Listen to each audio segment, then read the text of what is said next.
প্রিয় দর্শক, টিবিএস ইনসাইটে আপনাদের সবাইকে স্বাগতম। আমি সাজ্জাদুর রহমান আছি আজকে আলোচনায়।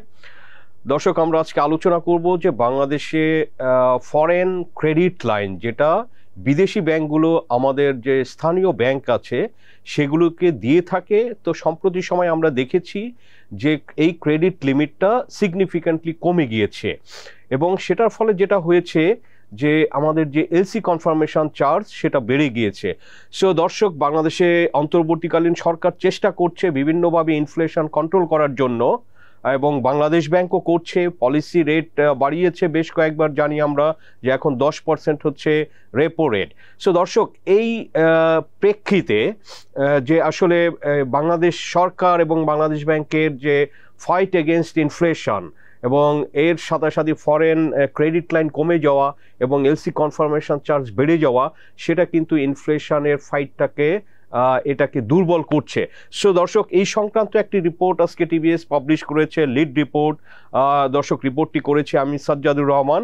সো আপনাদের সঙ্গে আলোচনা করব আমি যে আসলে ক্রেডিট লাইনটা কি, কেন কমলো এবং এলসি কনফার্মেশন চার্জটা কেন বাড়লো, এই স্টেক হোল্ডাররা কি বলছেন।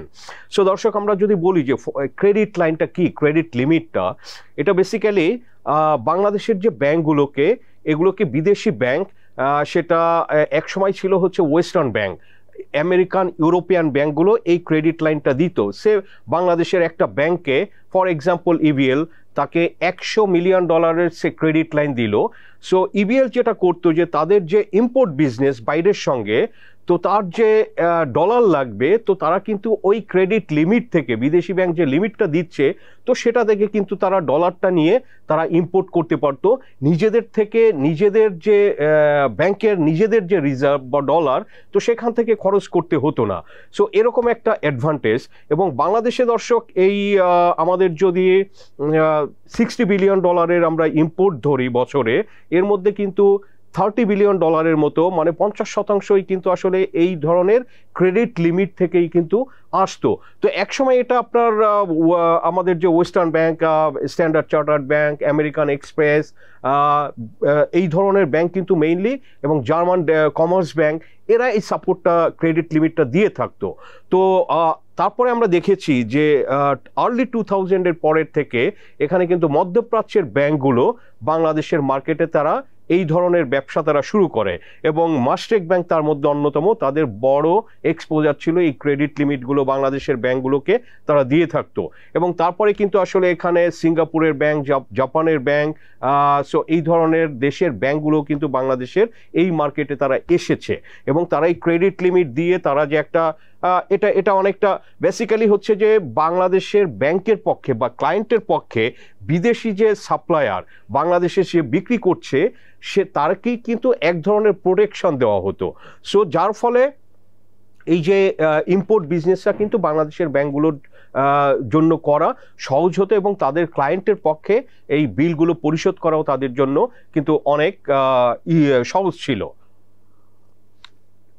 কিন্তু দর্শক, এটা আমরা যেটা দেখেছি যে 2022 সালের রাশিয়া ইউক্রেন যুদ্ধের পরে বাংলাদেশের যখন ফরেন এক্সচেঞ্জ মার্কেট খুব টার্মোইল একটা অবস্থা, টালমাটাল, আমরা ডলার দেখলাম 85-86 থেকে, সেটা ওই বছরই $100 টাকা ক্রস করলো এবং 2023 সালে সেটা অফিসিয়াল রেট অনেকটা সময় 110 টাকা থাকলেও 120 থেকে 25-27 টাকাও কিন্তু ডলারের পার ডলার লেনদেন হয়েছে।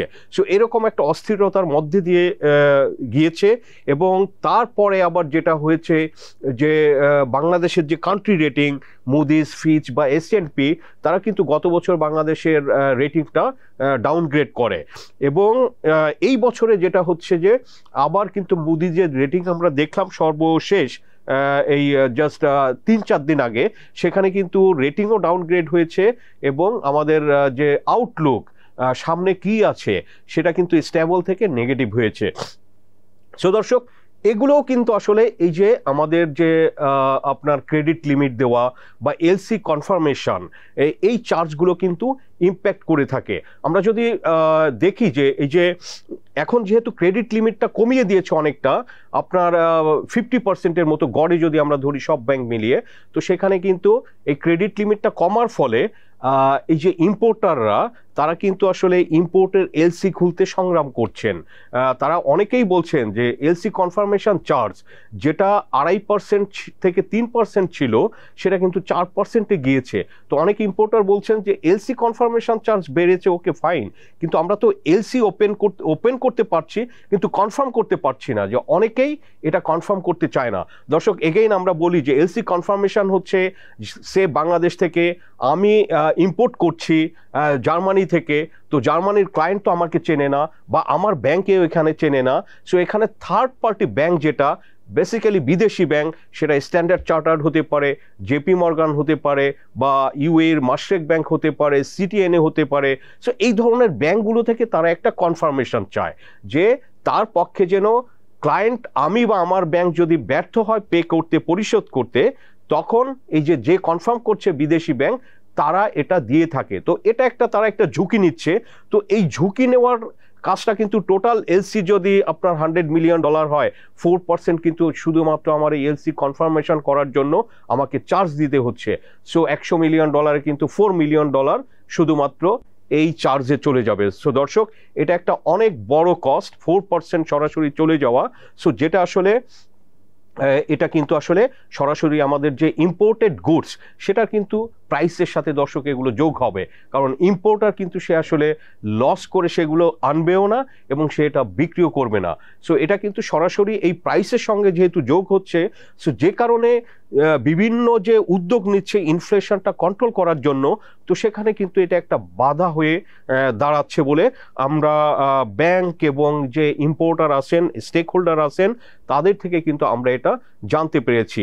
এবং দর্শক, এই যে এই বছরে যে অগাস্টে পট পরিবর্তন, রাজনৈতিক অনেক বড় পরিবর্তন, শেখ হাসিনার যে 15 বছর উপরে শাসন, সেটার যে অবসান ম্যাস আপরাইজিং, স্টুডেন্ট আপরাইজিং এর মাধ্যমে হলো, তো সেটার ফলে কিন্তু তারপরে কিন্তু যেহেতু বাংলাদেশের একটু নতুন সিচুয়েশন, ল অ্যান্ড অর্ডার বেশ কিছুদিন একটু সমস্যায় ছিল, সো এই বিদেশি ব্যাংকগুলো তারপরে আরও তাদের এলসি যে লিমিট, আপনার foreign currency limit, credit line, তো সেটা আরও কমিয়ে দেয়। এবং যেটা বলছেন আপনার ব্যাংকার প্লাস হচ্ছে অন্য যারা স্টেক হোল্ডার, ট্রেজারি অফিসিয়ালস আছেন, তারা কিন্তু বলেছেন যে অগাস্টের পরে অনেক ব্যাংকই আসলে লিমিটটা দেওয়া অলমোস্ট অফ করে দিয়েছিল। এবং স্ট্যান্ডার্ড চার্টার্ড ব্যাংকের সিও তারা স্ট্যান্ড চার্ট কিন্তু এটা বাংলাদেশের ব্যাংকগুলোকে এই প্রবলেমটা অতিক্রম করার জন্য তারা কিন্তু অনেক সাপোর্ট দিচ্ছেন, বা তাদেরও তো একটা লিমিট আছে, বা তাদের হেড অফিস আছে, তারা কতটা ঝুঁকি নিবে, যেহেতু এগুলো ডিপেন্ড করে কয়েকটা ঝুঁকির উপরে। আপনার ব্যাংকের রিস্ক আছে, কান্ট্রি রিস্ক আছে, ক্লায়েন্টের রিস্ক আছে, সো বিভিন্ন ধরনের রিস্কের উপরে কিন্তু এগুলো ডিপেন্ড করে। সো তারাও আসলে এই সাপোর্টটা দিচ্ছে অ্যাট বেস্ট তাদের সক্ষমতা, কিন্তু পুরোটাতেও তারা আসলে দিতে পারছে না। বাট তারা কিন্তু বলেছেন যে অগাস্টের পরে কিন্তু মিডল ইস্টের ব্যাংকগুলো তারা কিন্তু অলমোস্ট এই লিমিটটা অফ করে দিয়েছিল। So good thing is that যে এখন আসলে আবার মিডল ইস্টের এই ব্যাংকগুলো তারা রিএনগেজ হচ্ছে বলে আমরা জানতে পেরেছি। এবং আরও বিদেশি ব্যাংক যারা একটু এটা অনেক কমিয়ে দিয়েছিল লিমিটটা বা এলসি কনফার্মেশন করাটা, তো সেটা কিন্তু সেখান থেকে খুব স্লো হলেও সেটা ইমপ্রুভ করছে। এবং বাংলাদেশের আরেকটা যেটা পজিটিভ থিং, বিদেশি ব্যাংকগুলো নিশ্চয়ই এগুলো দেখছে যে বাংলাদেশের ফরেন কারেন্সি মার্কেট এটা যে গত 2.5 বছর খুব একটা আপনার অস্থিতিশীল ছিল, কোনো ডলারের রেট বা এক্সচেঞ্জ রেটটা কিন্তু আসলে মার্কেট বেস ছিল না। কিন্তু আমরা দেখেছি যে অন্তর্বর্তীকালীন সরকার আসার পরে এবং নতুন governor doctor Ahsan H Mansur দায়িত্ব নেওয়ার পরে, তো ফরেন এক্সচেঞ্জ মার্কেট কিন্তু অনেকটা স্থিতিশীল, এবং সেটা ব্যাংক বলছে বা ইম্পোর্টাররা বলছে যে ডলার আসলে মার্কেটে পাওয়া যাচ্ছে।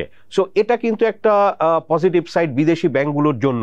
অনেকের একটা কনসার্ন ছিল যে তারা আসলে এলসি কনফার্ম করবে বা ক্রেডিট লিমিটটা যে দিবে বাংলাদেশের ব্যাংকগুলোকে, তারা তো আসলে তাদের মার্কেটে ডলার নাই, ডলারের ক্রাইসিস আছে, তারা এই ডলারটা ফেরত দিতে পারবে কিনা।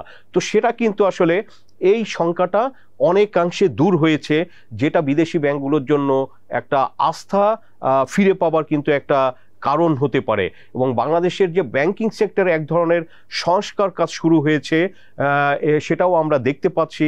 অনেকটা ভিজিবল, ট্রাবল ব্যাংকগুলোকে কিন্তু বিভিন্ন ধরনের সাপোর্ট দিয়ে তাদের স্ট্যাবল করার চেষ্টা করছে। সো এইগুলো কিন্তু আসলে এই উদ্যোগগুলো দেখছে বিদেশিরা, বিদেশি ব্যাংকগুলো, ইনভেস্টররা।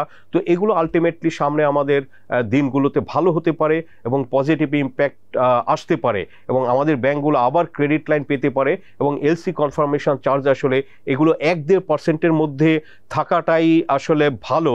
এর বেশি হলে এই যে সরাসরি সেটা কিন্তু আসলে আমাদের যে ইম্পোর্টেড গুড সেটার মূল্যের সাথে এটা যোগ হয় এবং আলটিমেটলি আসলে এই দ্রব্যের কিন্তু মূল্যটা বৃদ্ধি করে দেয়, যেটা ইনফ্লেশনও ফুয়েল করে।